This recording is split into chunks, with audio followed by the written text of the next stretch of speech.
Hey, Mike, big fan. Love all your work. Fantastic.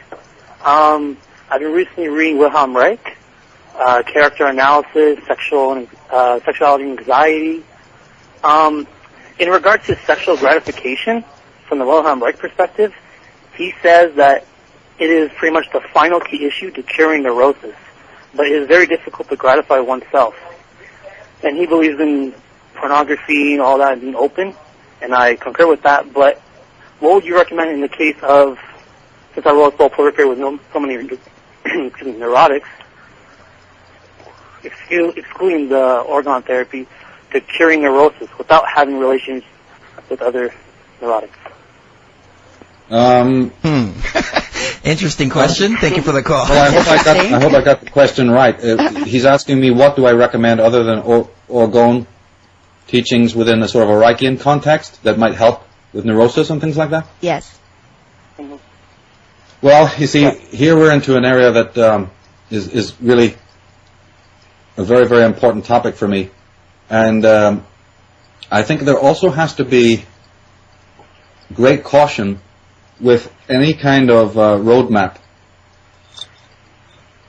What I mean by that is that it's important that people do not try to get into an A to Z type of way, like somebody setting themselves up as an expert to tell another person what that will entail. This is, I think, been one of the problems of the past, and I don't think it's right. If we were to just talk, sort of loosely, I might say, as I've done on various occasions, oh, you should get into the work of, Alexander Lowen and look into bioenergetics, or, hey, why don't you, go over and read Arno Gruen or R.D. Lang, And of course we can reference, and I try to do that in my professional work on the blog, forum, and in the sources, and I don't mind doing that to a certain extent by saying, oh, you have an interest here? Check out this, or check out some more of Wilhelm Reich's lesser-known works, like Listen, Little Man, or The Mass Psychology of, Fascism, or whatever, and continue the studies. But when it comes to individuals asking seeking personal advice, I'm against that. I'm not picking you out, per se here. We're just talking, so I'm not singling you out or anything like that. I am just a person who really strongly believes that each individual must make that journey on their own. They must find out what works for them, because I am extremely against any kind of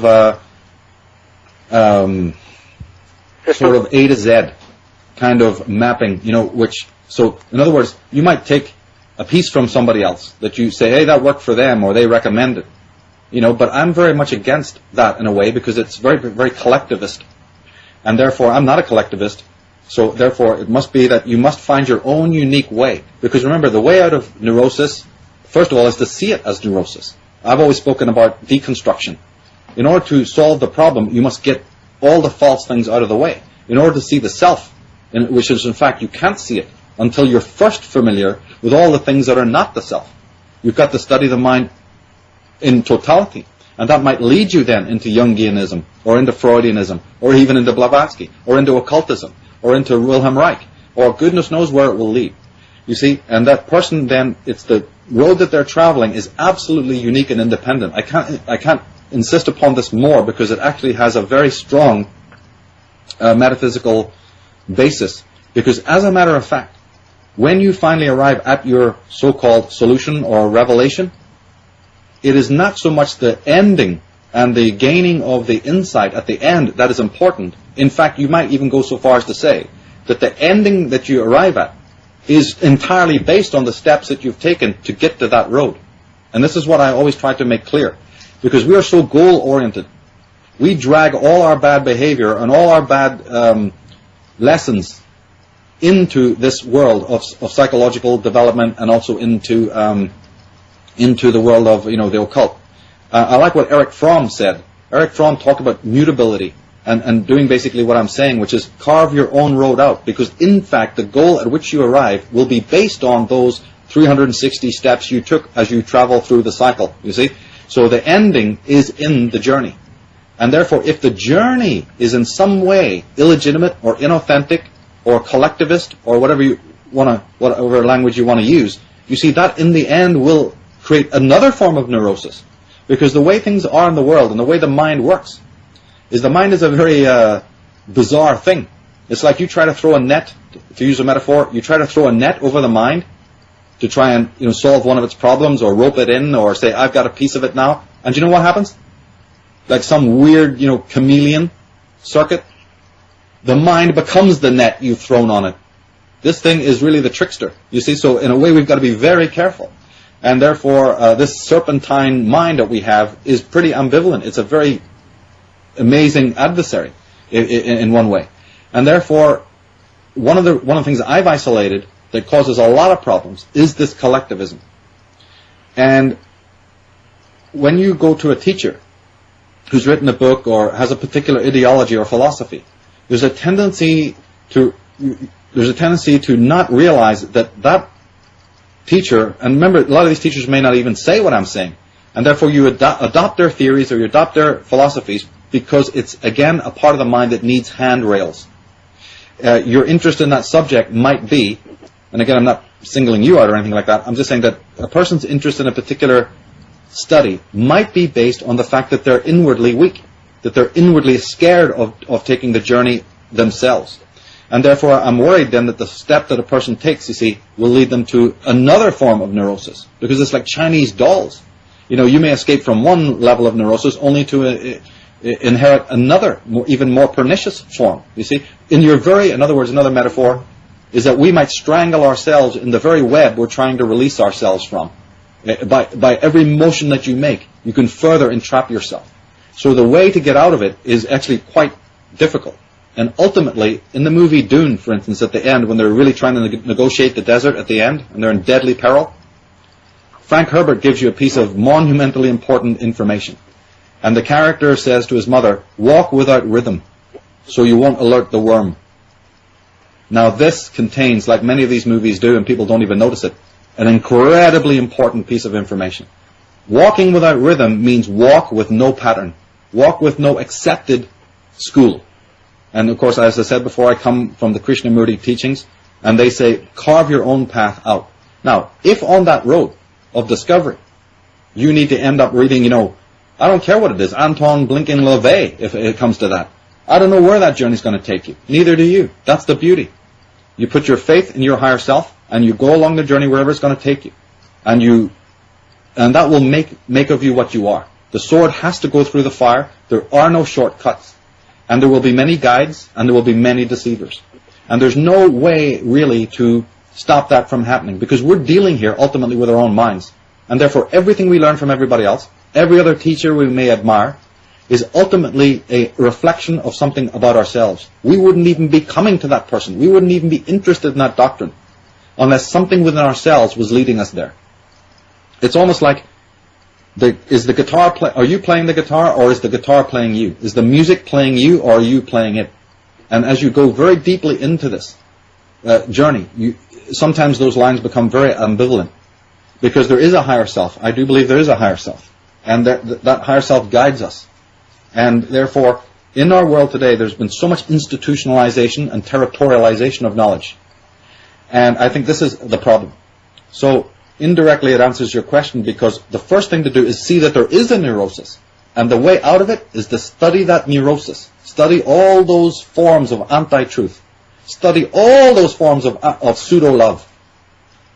Study all those forms of pseudo-reality. Until you're almost sick of it. Until you're so familiar with it, like a forensic detective hunting some maniac. Right? That serial killer, that creep, looks out his window, and there in the pissing rain, there he is. There he is, Popeye Doyle, eating his burger, looking up at your window in howling storms. He's awake. You got to become like that. You got to become like that. You got to be on the trail of the predator from morning till night, every waking moment. Let nothing else be more important. Nothing. Become completely. First of all, don't follow the tiger thinking it's going to lead you out of the woods. And secondly, become absolutely up to speed on the nature of your predator, or the nature of that which you're seeking. Become completely knowledgeable about it. This goes in wartime. We know that the generals had the picture of their adversary right on their desks or right on the wall above them. We know that the greatest detectives have the minds of criminals. Why is that? Because it's almost like a yin-yang thing. You're going to end up having to become so knowledgeable about your adversary in order to unlock the secret, or find out why this thing came into being in the first place. I've said it in other works in different ways in which I said you have to embrace the shadow. This is what I mean by doing shadow work. Instead of projecting a face of fear into the unconscious, you project something different, because you're going to meet in reality, or you're going to meet in your psyche, exactly the kind of consciousness that you project into it. This is the way that mysteries are.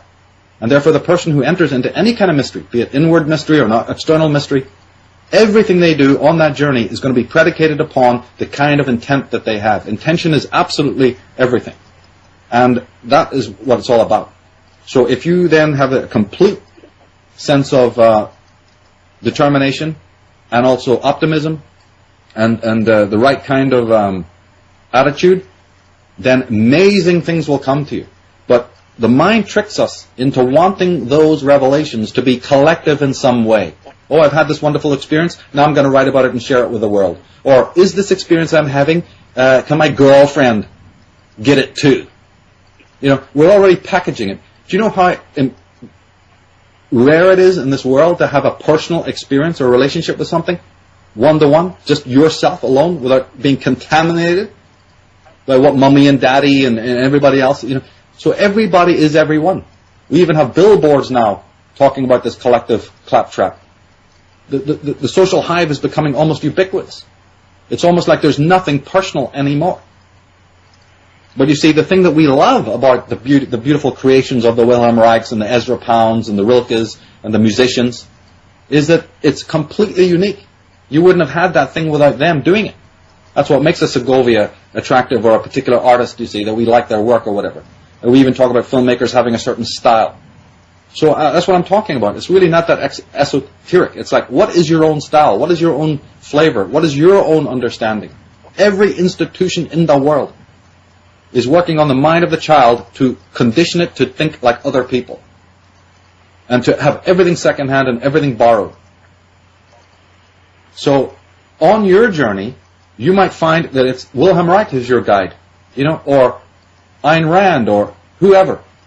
And therefore, that's part of your treasure trove. That's part of your interest. And whether or not other people get it or not, or whether other people are into it or not, really should be of a much, much lesser concern. So that's basically the only thing I can say about that. Amazingly said. Amazingly said. Caller, any more questions? No, that was perfect. Thanks for saying that. All right. I actually like Ayn Rand, too. Excellent. Okay, thanks. You have a great day. You're welcome. Thanks for the question. It was a good one.